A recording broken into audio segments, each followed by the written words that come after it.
יש לי 90, יש לי אלפא ויש לי בטא. עכשיו, מה זה 90 אלפא ובטא? יש לי כבר נתונים. אני מסתכל בנתונים, מחטט בנתונים, מקבל שאלפא ועוד בטא שווה 90. נתון שהעסקתי אותו, כשעשיתי את הדרך הזו.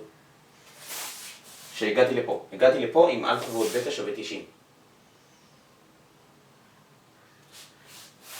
ואז אני עוד פעם מגיע לדרך שאני יכול לחשב בשתי דרכים. מצד אחד, יש לי שזה 90.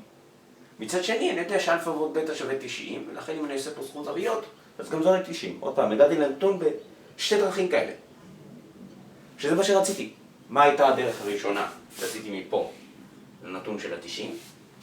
אמרתי ככה, אמרתי אלפא ועוד בטא שווה, נכון? אלפא ועוד בטא ועוד זווית E שווה ל-180 כי זה סכום זוויות במשולש ABE, ואז הסקתי מכאן שזאתי זווית E שווה 90.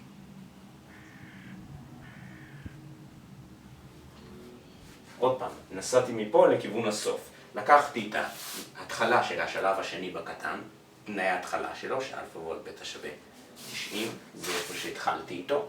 לקחתי את הסוף, שהזווית הזאת היא 90, ושילבתי אותם. הגעתי לאמצע. האמצע היה שהוא חישוב הזוויות, הסכום זוויות משולש הזה. ואז התחלתי עוד פעם מההתחלה להגיע לאמצע ודרכו להגיע לסוף, נכון? לעשות את התהליך של הריברס. אז הגעתי לאמצע, נכון? עשיתי סכום זוויות משולש הזה, סימנתי את זווית E בסימן שאלה, כי אני לא יודע שהיא שווה 90 בסוף. ואז עשיתי עוד פעם תהליך ההפוך, חישבתי את זווית E, וקיבלתי 90 מעלות. שימו לב, זה מה שהייתי צריך, נכון? כי הגעתי לזוויות 90, ועכשיו כל מה שחסר לי זה להשיג שזה מלבן. בתחילת הדיון עם הכחולים, אמרנו שחסר לנו רק להשיג שזווית הזאת ישרה. והנה הסקנו שזווית הזאת ישרה, בתהליך אומנם יותר קטן, אולי קצת ברור לעין, שזה סכום זוויות בשולש הזה. אוקיי.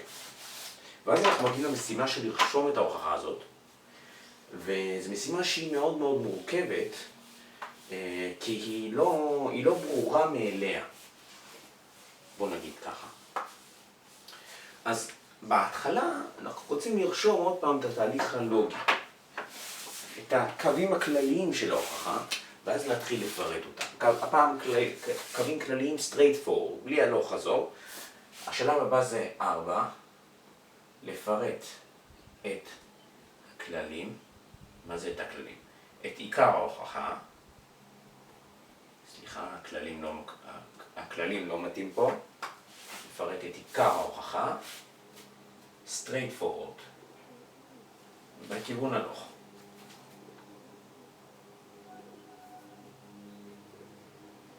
בכיוון הנכון.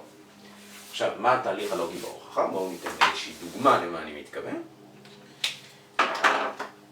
מה שהתחלנו ממנו זה ש-ABCD מקבילית, ואז המשכנו שזווית A שווה לזווית C שווה לשתי. לא, זה לא טוב. אני רוצה להגיד איך השתמשתי בנתונים בצורה תיאורטית. נגיד זה מקבילית, ואז צלעותיה הנגדיות מקבילות. מה עוד השתמשנו? בחוצי זווית. סימנו חצי זווית באלפא, בבטא וכולי. עשינו סכום זוויות נגדיות. סכום זוויות חד צדדיות עשינו, נכון? עשינו סכום זוויות חד צדדיות. 180. עשינו גם זוויות נגדיות שוות כדי להשיג שגם זה אלפא. אם אתם לא רואים את זה, הכל רשום לכם בתהליך שעשינו. איך שפירטנו את הנתונים בהתחלה, זה היה פחות או יותר ככה. ככה הגענו לפה. ואז הנתון מפתח הוא ששתי אלפא ושתי בטא שווה 180. מכאן נובע שאלפא ועוד בטא שווה 90. נכון, זה גם נתון מאוד חשוב. ואז עשינו סכום זוויות בשלושה משולשים, נכון, עשינו פה בהתחלה, אחר כך פה ואז פה, נכון, סכום זוויות. סכום זוויות במשולשים.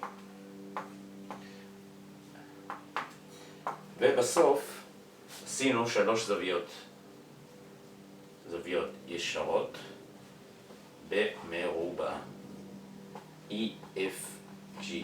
נכון, זה מה שהסקנו, 3 זוויות ישרות שהגענו להם, ואז זה מלבן. עכשיו אני לא אפרט ולא אכתוב את ההוכחה פה, מספיק קראתי את השיטה, זה היה גם ככה מתיש מאוד מאוד רגיע וארוך, אז נסיים פה.